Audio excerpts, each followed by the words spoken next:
Kamusta? Today I will show you the essential tools that we need to bring and the important things that we need to do before going on a long drive using a Toyota Wigo. We recently went to Dagupan City in Pangasinan, a 268.1 kilometer drive from where we live, our first road trip for the year. Here's a checklist that I made for this 4.5 hours of non-stop driving. Part of our survival kit is a pair of jumper cables, scissor jack and the tools that came with it, the jack handle, the wheel nut wrench, and the towing inlet. Magdadala rin tayo ng flex handlebar, 21mm deep socket, and bungee cord in case we need to change a flat tire. We also need a torque wrench, EWD, a portable tire inflator, digital tire gauge, emergency flat tire kit, socket, short wrench, and an extension bar in case we need to remove and reinstall the spark plugs, flashlight, tape.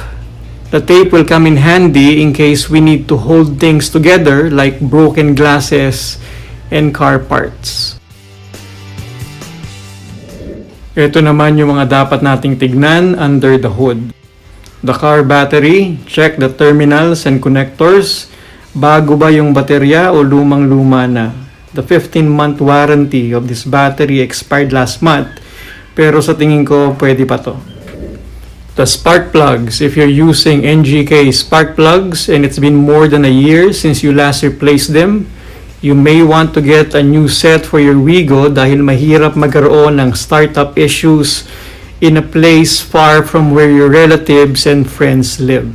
The engine air filter for fuel efficiency and to ensure na walang makakapasok na dumi sa loob ng engine component, dapat maayos ang engine air cleaner.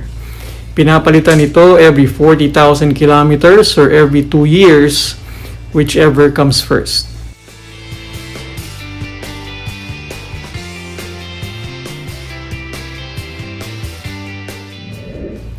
We will now inspect the brake fluid level.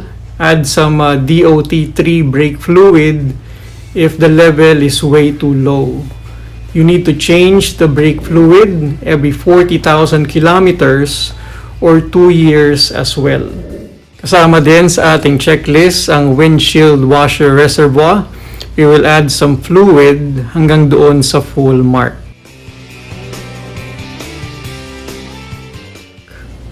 You can also use distilled water o yung tubig na galing sa air conditioner unit. Distilled water din yun. Let's check the coolant level to avoid overheating problems sa pagbiyahe natin. For the Toyota Wigo, we need to change the coolant fluid if its odometer has already reached 160,000 kilometers, then replace it every 80,000 kilometers thereafter. Inspect the radiator cap as well, especially the gasket. If you think and if you feel that it's no longer covering the radiator like it used to, then it's time to replace the radiator cap. Tignan din ang engine oil level. Magdagdag kung kinakailangan. Use the same oil grade.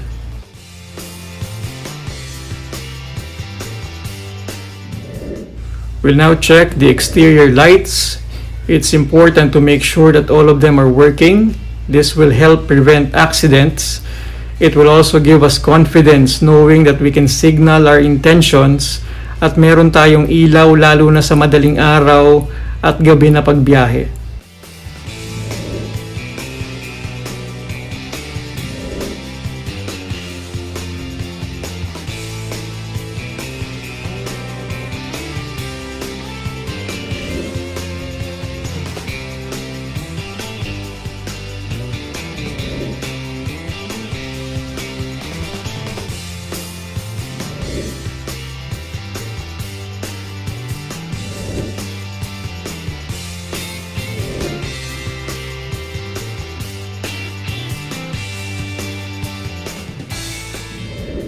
Tignan din ang mga gulong, check the tread wear indicators. Once the surface of the tread rubber is already at the same level with these indicators, then it's time to buy new ones. If the tread wear is located only in the middle of the tire, it means that the tire is overinflated. Kung ang pudpod ay nasa gilid, it's possible that the tires are not being rotated properly, underinflated, or the caliper guide pins need some lubrication.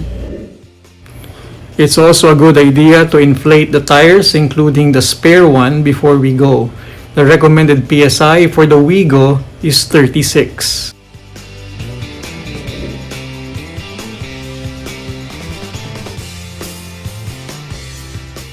Inspect the brake pads also while doing this. Check the wiper blades as well, whether it needs cleaning or replacement.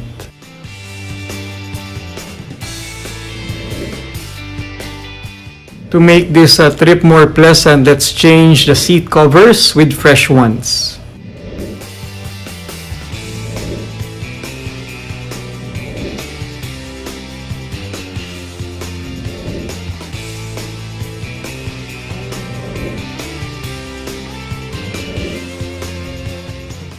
It also makes sense to inspect the AC or cabin filter. Pinapalitan ito every 20,000 kilometers. Kung medyo bago-bago, you can just clean it using a vacuum cleaner o pagpagin sa labas ng sasakyan.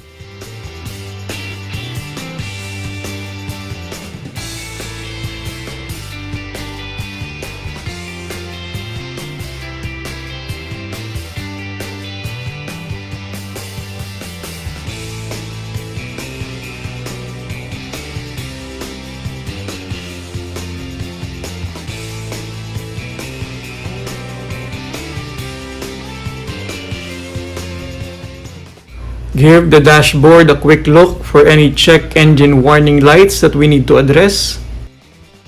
Check the following as well: the interior light, front and rear cameras,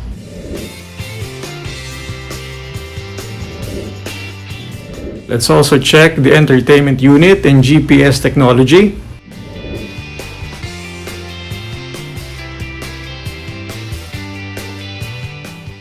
Bring some umbrellas, a tumbler, and trash bin on this long drive. Magdala din ng USB phone charger at cord.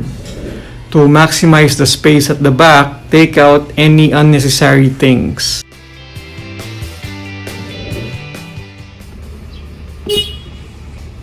Matapos linisin ang loob, linisin din ang labas ng sasakyan, especially the windshields, windows, headlights, fog lamps, and rear lights.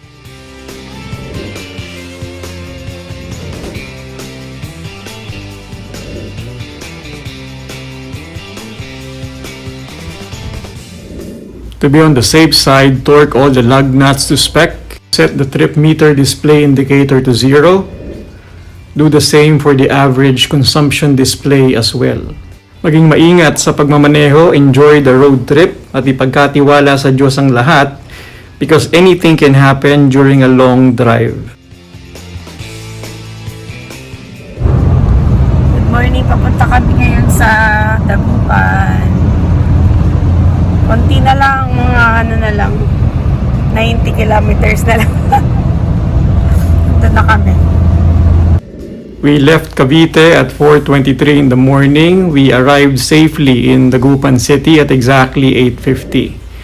The Wigo is very fuel efficient. The average gas consumption is 19 kilometers per liter after traveling 268.1 kilometers.